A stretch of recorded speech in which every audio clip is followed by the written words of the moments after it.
Salut tout le monde, désolée pour la dernière vidéo, ça a coupé. Donc je voulais vous dire au revoir, merci et tout, et ça a coupé. Donc voilà, j'espère que ça vous a plu ce petit circuit d'hier là qui était pas mal sur les appuis. Hyper important en surf, mais vous allez comprendre que le haut du corps et le bas du corps sont liés pour bien travailler ensemble et surtout pour que notre planche prenne bien la direction que l'on a envie. Voilà, donc aujourd'hui 4 exercices sur la coordination sur la planche. Prenez votre gourde, rien de plus, rien besoin. Juste de l'eau et votre tapis. Et votre motivation et votre sourire comme d'habitude. Mettez-moi des petits commentaires si vous avez envie sur des questions qui vous viennent. Voilà, n'hésitez pas à partager aussi cette chaîne YouTube pour que les gens puissent avoir accès à ces vidéos pour eux aussi progresser. Allez, à tout de suite sur le tapis. Ok les amis, donc j'espère que vous êtes échauffés comme d'habitude. Donc là, on est sur 4 exos autour du redressement. Donc il va y avoir des petites variantes qu'on a déjà travaillées dans l'eau. Et je vais vous expliquer pourquoi je mets ces variantes en place.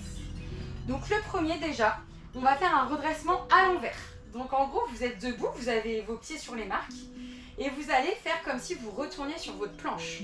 Donc on va le faire pendant 30 secondes. Ça marche? Donc là, on inspire, on expire.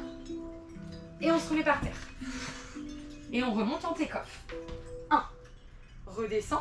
Ça vous permet en fait de bien poser vos pieds. 2. Encore. Inspire. Pose. Reviens. Repose tes mains à l'envers. Donc là, on sent vraiment, quand on repose nos mains à l'envers, qu'on doit tourner vraiment les épaules, vous voyez, pour mettre nos 2 mains au niveau de notre pied. Et un dernier. Et relâchez. Super. Respirez, respirez. Prenez le temps de faire la respiration.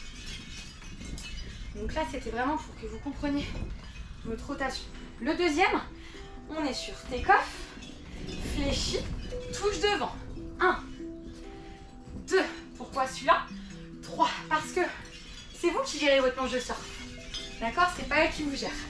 Si vous arrêtez, alors au début il faut se laisser glisser, c'est bien sur la vague, d'accord? Mais en gros à un moment donné votre planche elle va avoir besoin de vitesse dans la vague. Et donc la flexion-extension, eh bien ça permet de garder cette vitesse. Alors je vous dis pas de vous voûter, l'idée c'est de garder le dos droit, mais c'est vraiment de fléchir. Vous avez vu? 1. Vous n'êtes pas obligé de toucher la planche, ça marche? Mais de fléchir. Hop, hop, hop, ok? Voilà, relâchez. Ok.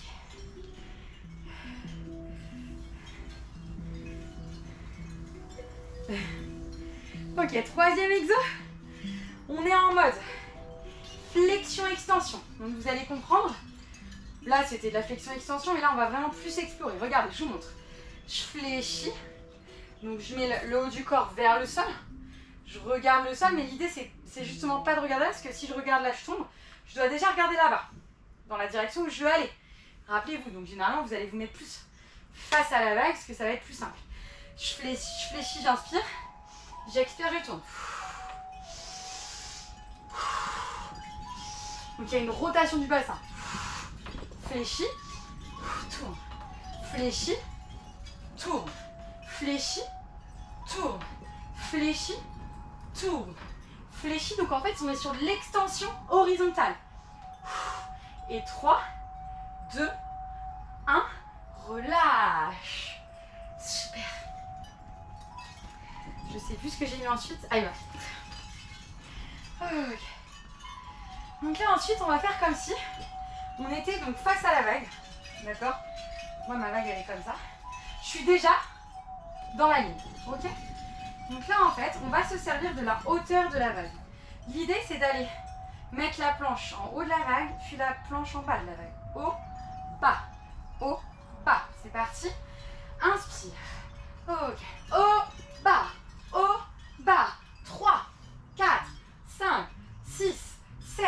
Ok, je me relaxe. Je glisse, je glisse, je glisse, je glisse. Ok, j'appuie parce que je perds de la vitesse.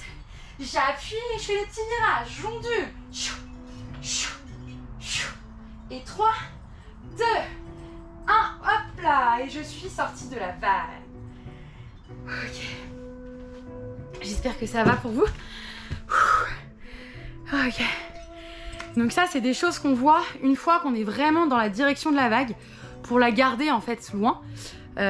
Si on reste vraiment de marbre à pas bouger comme des Playmobil, je dis souvent, ben on perd la vague à un moment donné. Donc il faut vraiment donner du rythme, lui donner du rythme à cette planche parce que c'est vous qui la contrôlez et c'est pas l'inverse, d'accord?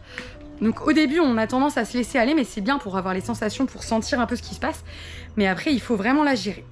J'espère que ce cycle de 5 séances vous a plu, que vous allez réussir à progresser. Vous pouvez le refaire n'importe quand, n'importe quel moment, peu importe, on s'en fiche, mais ça peut vraiment vous aider dans vos pratiques en cours ou hors cours. Voilà, bon ben moi je vous dis à très vite, parce qu'il va rester encore 5 jours de challenge, si je me trompe pas. 6 plutôt, parce que c'était 21 jours, pour changer les habitudes. Donc voilà, je vous revois la semaine prochaine, lundi prochain, pour de nouvelles aventures. Je vous fais des bisous, passez une très belle journée. Ciao, ciao!